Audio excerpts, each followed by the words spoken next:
O nosso trabalho é de uma empresa da Grande Florianópolis que tem como objetivo ser reconhecida como a agente transformadora de mercado da construção civil. A aplicação do Lean Construction nela foi por partes. Primeiro, viram que seria mais adequado no setor administrativo. Depois, que bem implementada nisso, daria seguimento para os demais setores.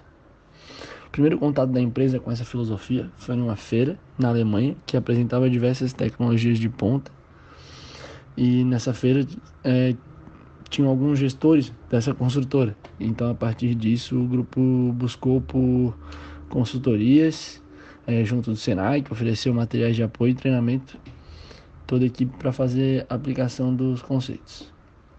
Como eu já disse, a opção da consultora ela começou no setor administrativo para depois ir para o restante da produção, com auxílio já de alguém especializado na filosofia do Lean Construction. Nessa pesquisa, o entrevistado, alguém de dentro da empresa, teve que primeiramente responder a questão dos desperdícios anteriores ao uso da filosofia.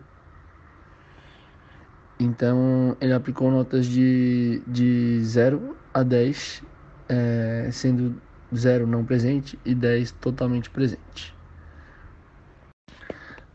Então, a gente colocou aí um gráfico que mostra isso, os principais desperdícios, todos os desperdícios, na verdade, e os principais a gente percebe que é a superprodução, que ocorre quando é feita uma produção muito grande de produtos que não possuem demanda.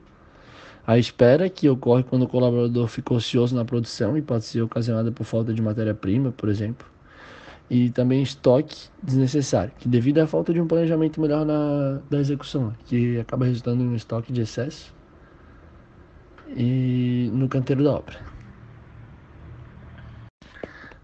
Então a gente colocou aí um gráfico que mostra isso, os principais desperdícios, todos os desperdícios, na verdade, e os principais a gente percebe que é a superprodução, que ocorre quando é feita uma produção muito grande de produtos que não possuem demanda. A espera, que ocorre quando o colaborador fica ocioso na produção e pode ser ocasionada por falta de matéria-prima, por exemplo. E também estoque desnecessário, que devido à falta de um planejamento melhor da execução, que acaba resultando em um estoque de excesso e no canteiro da obra. O quarto princípio, que é diminuir o tempo de ciclo da produção, o coordenador de obras relatou que todas as atividades são acompanhadas e medidas. Esse controle de tempo de cada etapa, como de inspeção ou de espera, por exemplo, faz com que a empresa na verdade, com que a empresa tivesse uma redução de até 35% do tempo de execução da obra. Olha que diferença, né? O quinto princípio é simplificar com redução do número de partes e passos. O entrevistado da empresa fala que a simplificação é feita através do uso de gabaritos, formas prontas e peças pré-moldadas. A consultora também faz o projeto sempre pensando na execução, né? E para isso usa bastante a comunicação visual, para facilitar para o colaborador na hora da execução da atividade. Um exemplo, por exemplo, do uso disso é identificar formas de lajes, de pilares com as cores, e cada tamanho teria sua cor. Então o colaborador não vai ficar medindo, ou se enganando se está bem claro ali, cada cor tem seu tamanho. O sexto princípio, que é possibilitar a flexibilidade da execução, a empresa diz que está preparada para possíveis variações, porque ela conhece, enfim, a mão de obra e sabe o conhecimento que todos têm nas diferentes formas de realizar uma atividade, né? Na verdade, isso aí é uma autoconfiança, da empresa. O sétimo princípio, que é tornar o processo transparente. O entrevistado diz que é essencial esclarecer os objetivos de curto, médio e longo prazo, e é para isso que eles fazem reuniões diárias, né? Isso acontece todo dia, esclarecem dúvidas todo começo de dia e apresentam todas as metas também, o que deixa bem claro as metas, né? Todo mundo fica com isso na cabeça. Além, junto dos cronogramas, não adianta ter meta sem um tempo. Sobre o oitavo princípio, a empresa criou um grande banco de dados, onde as informações são coletadas no local. Para alimentar esse banco, ele mostra a etapa que a obra está e qual vai ser a próxima. Esse banco dá à empresa um controle total do processo, podendo identificar qualquer erro e qualquer divergência. Bem interessante. O nono princípio, que é implantar a melhoria contínua no processo. A empresa diz que estimula bastante comunicação e bonifica melhorias, né? O que é bem interessante, porque vai animar o funcionário, ele não está fazendo só para a empresa, ele faz por ele também. O 10º princípio, que é preservar o equilíbrio entre as melhorias de conversões de fluxo. O entrevistado, nesse caso, diz que a empresa orienta seus esforços inicialmente nos melhores locais, né? Pois é aí que se encontram as atividades que não agregam valor. Então, eles sabem exatamente equilibrar atividades que vale a pena botar seus esforços ou atividades que dá para dosar. Esse é o equilíbrio entre esse fluxo. O 11º princípio, que é o benchmarking, a consultora diz que raramente utiliza isso. Eles não levam isso tanto a sério, só que dizem estar atentos, né? Eles estão inclinados a novas tecnologias. Basicamente, o que eles pensam pensando em si próprio. Eles querem melhorar, ser melhor que eles hoje, amanhã eles querem ser melhor que hoje, entendeu? Então eles não ficam ligados muito para concorrência. Eles ficam se inovando o tempo inteiro e ficam ligados na própria inovação e não no benchmark em si.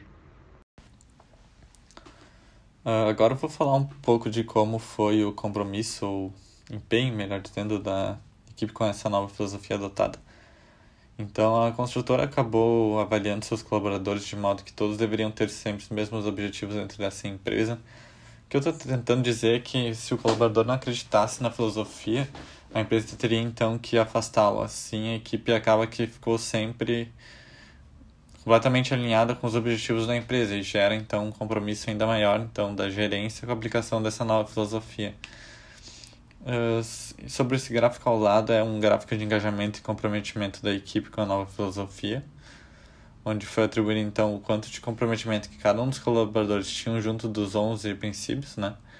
As notas variam de 0 a 10, onde 0 seria não presente e 10 classifica como totalmente presente na instituição.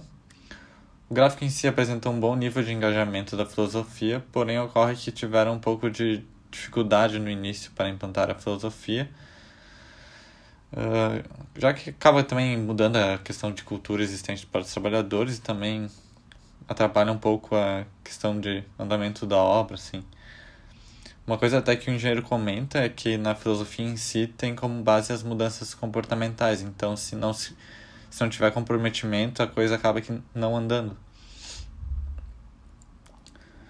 Após eles reavaliaram os 8 princípios, chegou nesse novo gráfico, então se nota realmente reduções significativas dos desperdícios. Eu até vou passar aqui que nesse outro gráfico fica ainda melhor de ver essa redução da porcentagem. Aqui dá para observar que a redução foi bem grande com a nova implementação da obra, principalmente em estoque desnecessário da obra e também nas questões de retrabalho. Reduziu então de 50% nesses itens. Em superprodução intelectual foi de 40%. Espera e superprocessamento foi em torno de 20%. E para o transporte acabou que não teve redução, porque antes já se trabalhava em layouts planejados, então acabou não se reduzindo. Outra que reduziu foi o cronograma da obra, que foi em torno de 35%, o consumo dos materiais, que foi em torno de 20%, e custos de mão de obra, que foi de 40%. Então acaba que teve um bom aproveitamento com a inclusão do Lean Construction na obra realizada.